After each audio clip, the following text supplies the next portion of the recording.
ഒറ്റമന്ദാരം ഭാഗം 7. ഗോപിയേട്ട, കരയും പോലെയായിരുന്നു പുറകിൽ നിന്നുള്ള ആ വിളി. നന്ദൻ പറ്റുന്ന വേഗത്തിൽ അങ്ങോട്ടേക്ക് എത്തിയിരുന്നു. എന്താ എന്താ അവൾക്ക്? എൻ്റെ നിളയ്ക്കെന്താ പറ്റിയേ?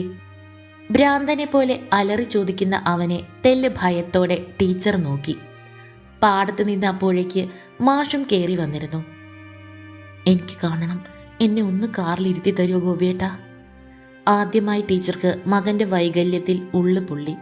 കാരണം ഇതുവരെ അവനത് അവൻ്റെ കഴിവുകൾ കൊണ്ട് മറികടന്നിരുന്നു. ഗോപിയേട്ടനും അത് കേട്ട് വല്ലാതായിരുന്നു. എടുത്ത് കാറിലിരുത്തുമ്പോൾ വയ്യെങ്കിലും മാഷും കരുത്തോടെ പിടിച്ച് ഒപ്പം നിന്നു. വീൽചെയർ ഇത്തിരി കൂടി വേഗത്തിൽ പോയിരുന്നുവെങ്കിൽ എന്നാശിച്ചു നന്ദൻ. ചുമരോട് ചാരിയിട്ട ബെഞ്ചിലിരിക്കുന്ന ചിഞ്ചുവിനെ കണ്ടതും എല്ലാവരും അങ്ങോട്ട് ചെന്നിരുന്നു. മോളെ, ഒരു സങ്കടക്കടൽ ഉള്ളിലിരമ്പുമ്പോഴും നന്ദൻ അവളെ വിളിച്ചു. ഏട്ടാ എന്ന് വിളിച്ച് അവൾ അവൻ്റെ അരികിലെത്തിയിരുന്നു. നീള, അതൊന്നു മാത്രമേ ചോദിക്കാനുണ്ടായിരുന്നുള്ളൂ. ചിഞ്ചുവിൻ്റെ കണ്ണുകൾ നീണ്ടിടത്തേക്ക് എല്ലാവരും നോക്കി. Operation theatre. അത് കണ്ടതും തളർന്നിരുന്നിരുന്നു ഒരു പാവം അമ്മ. ഗോപിയും മാഷും അവരെ പിടിച്ച് അടുത്തുള്ള ബെഞ്ചിൽ കിടത്തുമ്പോൾ കൈകൾ പരസ്പരം കോർത്തു പിടിച്ച് മിഴികൾ പൂട്ടി തൻ്റെ നിളയ്ക്കായി പ്രാർത്ഥിക്കുകയായിരുന്നു നന്ദൻ. ഏട്ടാ, ചിഞ്ചുവിൻ്റെ വിളി കേട്ട് ഏതോ ലോകത്ത് നിന്ന് മടങ്ങിയെത്തി നന്ദൻ. അവളെ നോക്കി ഒന്ന് പുഞ്ചിരിക്കാൻ ശ്രമിച്ചു. ഒന്നുമില്ല ഏട്ടാ എന്ന് പറഞ്ഞ് സമാധാനിപ്പിക്കാൻ ശ്രമിക്കുമ്പോൾ അവൾ കണ്ടിരുന്നു അവൾക്ക് സമാധാനിപ്പിക്കാൻ ആവാത്ത വിധം ആ ഉള്ളൊരുങ്ങുന്നത്. ഡോക്ടറെ കണ്ടതും മാഷ് ഓടിച്ചെന്നിരുന്നു. എൻ്റെ കുട്ടിക്ക് എന്താ ഡോക്ടറെ? എത്രണ്ടാ പറ്റിയേ? നിഷ്കളങ്കമായ ആ മനുഷ്യൻ്റെ ചോദ്യം കേട്ട് അലിവോടെ, പേടിക്കാനൊന്നുമില്ല കേട്ടോ, കൈക്ക് ചെറിയൊരു പൊട്ടലുണ്ടായിരുന്നു, സ്ക്രൂ ഇടേണ്ടി വന്നു, നെറ്റിയിൽ ഒരു ചെറിയ പോറൽ, ആൾക്ക് വേറെ കുഴപ്പമൊന്നുമില്ല, കുറച്ചു കഴിഞ്ഞാൽ കയറി കാണാം എന്ന് പറഞ്ഞിരുന്നു. അത് കേട്ട് സമാധാനത്തിൻ്റെ കണ്ണുനീരോടെ ആ വൃദ്ധൻ തലയാട്ടി. ഇത്തിരി നേരം കൂടെ കഴിഞ്ഞപ്പോൾ അവളെ ഒബ്സർവേഷൻ റൂമിലേക്ക് മാറ്റി. വേറെ രോഗികൾ ഇല്ലാത്തത് കാരണം കയറി കണ്ടോളാൻ പറഞ്ഞിരുന്നു. കയറിയതും നന്ദൻ കണ്ടിരുന്നു സെഡേഷനിൽ മയങ്ങുന്നവളെ. എന്തിനോ തൻ്റെ മിഴികൾ നിറയുന്നതയാൾ അറിഞ്ഞു. അടുത്തു ചെന്ന് ആ മുഖം മെല്ലെ തഴുകി പതിയെ എങ്കിൽ കൂടി വിളിച്ചു, നിള എന്ന്. മയക്കത്തിലും അവൾ ആ ശബ്ദം തിരിച്ചറിഞ്ഞിരുന്നു.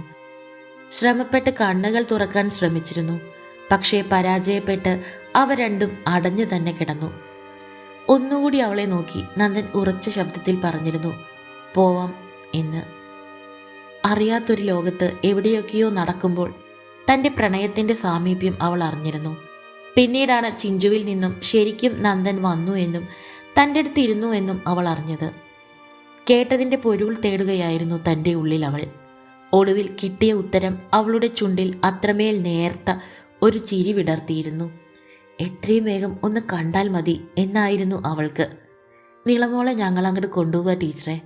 ഞെട്ടലോടെയായിരുന്നു അവൾ സ്വന്തം അമ്മയുടെ തീരുമാനം കേട്ടത്. ഞാൻ നോക്കിക്കോളാം നിമ്മിയെ പൊന്നു പോലെ എൻ്റെ കുട്ടിയെ. അതറിയാം. അതല്ല ടീച്ചറെ, വലത് കൈക്കാ പൊട്ടൽ. തനിച്ചവൾക്ക് ഒന്നും ചെയ്യാൻ കഴിയില്ല. എന്തേലും ഒരു ആവശ്യം വന്നാൽ അവിടെ ആരാ ഉള്ളത്? ഇവിടെ ആവുമ്പോൾ അവളുടെ അച്ഛൻ പോയിട്ടില്ലല്ലോ. നിർമ്മല പറഞ്ഞത് ടീച്ചർക്ക് വിഷമമായി എന്നത് വ്യക്തമായിരുന്നു. ഒപ്പം നിളയ്ക്കും. ഞാനുണ്ട് നിർമ്മല. അവിടെ അവൾക്ക് സ്വന്തം അച്ഛനായി. ഇത്തിരി വയസ്സായാലും കുട്ടിയുടെ കാര്യത്തിന് ഒരു മുടക്കവും വരില്ല. അയ്യോ മാഷെ, ഞാൻ അങ്ങനെയല്ലാട്ടോ പറഞ്ഞത്. ഒന്നും ഓർക്കാതെ പറഞ്ഞത് അവരിൽ വിഷമമുണ്ടാക്കി എന്നറിഞ്ഞപ്പോൾ നിർമ്മലയ്ക്കും കുറ്റബോധം തോന്നിയിരുന്നു. നന്ദൻ്റെ വീട്ടിലേക്ക് തന്നെ പോകാം എന്ന് തീരുമാനമായിരുന്നു ഒടുവിൽ. അമ്മയോടും അച്ഛനോടും സംസാരിച്ച് അവരിറങ്ങിയപ്പോൾ നന്ദൻ തൻ്റെ ലോകത്തേക്ക് വീണ്ടും ചേക്കേറി, വന്നവളെ ഒന്ന് നോക്കുക കൂടി ചെയ്യാതെ. കൂട്ടിരിക്കുന്ന ടീച്ചറുടെ ചോദ്യങ്ങൾക്ക് മറുപടി ഉണ്ടെങ്കിലും ആ കണ്ണുകൾ ഇടയ്ക്കിടയ്ക്ക് വാതിക്കലേക്ക് നീണ്ടു, നിരാശയിൽ താഴേക്കും. കട്ടിലിൻ്റെ ഹെഡ് റെസ്റ്റിൽ തലയിണ ചാരി വച്ച് അതിൽ കണ്ണുകൾ അടച്ച് ചാരിയിരിക്കുമ്പോൾ കേട്ടിരുന്നു വീൽചെയർ ഉരുളുന്ന ശബ്ദം. ഇരുട്ട് വീണു തുടങ്ങിയ മുറിയിലേക്ക് നന്ദൻ കയറി വന്നപ്പോഴേ ലൈറ്റിട്ടു നിള. എന്തോ എടുത്ത് തിരിച്ചു പോകാൻ ആഞ്ഞപ്പോഴേക്കും മുന്നിൽ തടസ്സം പോലെ നിന്നു അവൾ.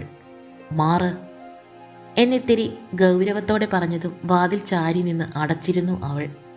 ദേഷ്യത്തോടെ മെഴുതിരിച്ചവൻ്റെ അരികിൽ മുട്ടുകുത്തിയിരുന്നു.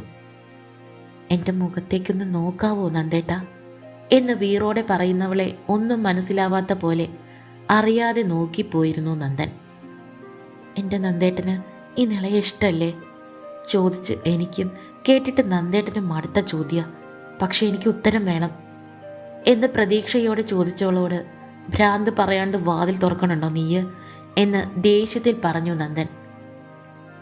എൻ്റെ ഭ്രാന്ത് ഈ ഒരാളല്ലേ, ഇത് മാത്രമല്ലേ എന്ന് പെണ്ണിൻ്റെ കുറുമ്പ് നിറഞ്ഞ മറുപടി കേട്ട് വാതിൽ തുറക്കടി എന്ന വീറോടെ വീൽചെയറിൻ്റെ ഹാൻഡിലിൽ ശക്തമായി അടിച്ച് പറയുന്നവൻ്റെ ശബ്ദം അവളെ തെല്ല് ഭയപ്പെടുത്തിയിരുന്നു.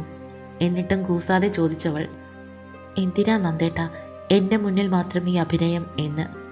ഒന്ന് പകച്ച് അവളെ നോക്കിയപ്പോൾ കുസൃതിയോടെ പെണ്ണ് ഇടം കൈയാൽ അവൻ്റെ കൈ മുറുകെ പിടിച്ചിരുന്നു. പെട്ടെന്നുള്ള പെണ്ണിൻ്റെ ചെയ്തിയിൽ ഞെട്ടിത്തരിച്ചിരിക്കാനേ നന്ദനായുള്ളൂ. തുടരും. കഥ നിങ്ങൾക്ക് ഇഷ്ടമാവുന്നുണ്ടെങ്കിൽ നിങ്ങളുടെ അഭിപ്രായങ്ങൾ രേഖപ്പെടുത്തുക. ഒപ്പം ചാനൽ സബ്സ്ക്രൈബ് കൂടി ചെയ്യുക. അടുത്ത ഭാഗവുമായി ഉടനെ വരുന്നതായിരിക്കും.